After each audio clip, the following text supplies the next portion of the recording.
Hi friends, welcome to அக்ஷயா.com. இன்றைக்கி இந்த வீடியோவில் சப்பாத்தி, பூரி, ஆப்பம், இடியாப்பம், தோசை எல்லாத்துக்குமே பொருந்துகிற மாதிரி ஒரு ஈஸியான சிம்பிளான சைட் டிஷ் ரெசிபி எப்படி செய்யத்தான் பார்க்க போகிறோம். அதுக்கு மீடியம் சைஸில் 4 உருளைக்கிழங்கை வேக வச்சு எடுத்து வச்சுருக்கேங்க. ஒரு 3 விசில் விட்டு எடுத்திங்கன்னா போதும். இப்போ வெந்த உருளைக்கிழங்கோட தோலை உரிச்சிட்டு இதை கொஞ்சம் க்யூபாக கட் பண்ணி எடுத்துக்கோங்க. ரொம்ப பொடிசாக இல்லாமல் கொஞ்சம் பெரிய பெரிய பீசஸாகவே கட் பண்ணி எடுத்து வச்சுக்கோங்க. இது அப்படியே இருக்கட்டும். இப்போ செய்கிறதுக்கு வானலை சூடு பண்ணியிருக்கேன். அதில் 2 டேபிள் ஸ்பூன் அளவுக்கு எண்ணெய் ஊற்றிக்கலாம். எண்ணெய் சூடானதும் இதில் கட் பண்ணி வச்சுருந்த உருளைக்கிழங்கு எல்லாத்தையும் சேர்த்துக்கலாம். வேக வச்சு தோல் உரித்து எடுத்து கட் பண்ணி வச்சுருந்தேன் அந்த உருளைக்கிழங்கு எல்லாத்தையுமே சேர்த்துக்கங்க. இது மாதிரி கொஞ்சம் பெருசாகவே கட் பண்ணி எடுத்துக்கோங்க, ரொம்ப பொடிசாக இல்லாமல். இப்போ அடுப்பாக ஹை ஃப்ளேமில் வச்சு நல்லா இதை ஒரு 2லேருந்து 3 நிமிஷத்துக்கு செவர வறுத்து எடுத்துக்கங்க.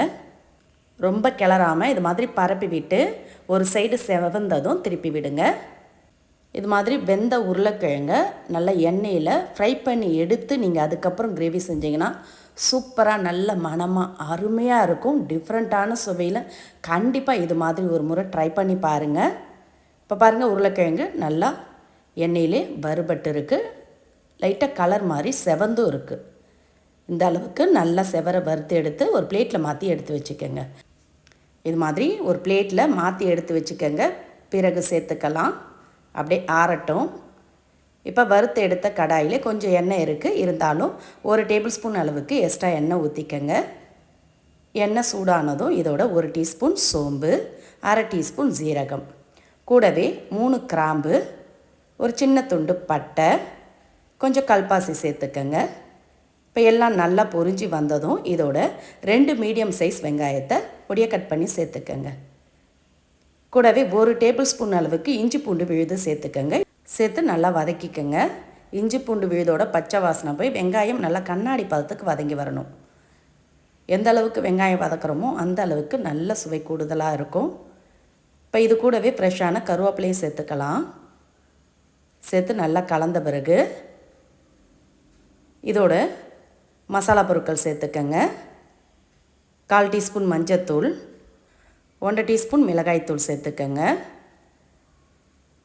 கூடவே 3 டீஸ்பூன் அளவுக்கு மல்லித்தூள் சேர்த்துக்கங்க.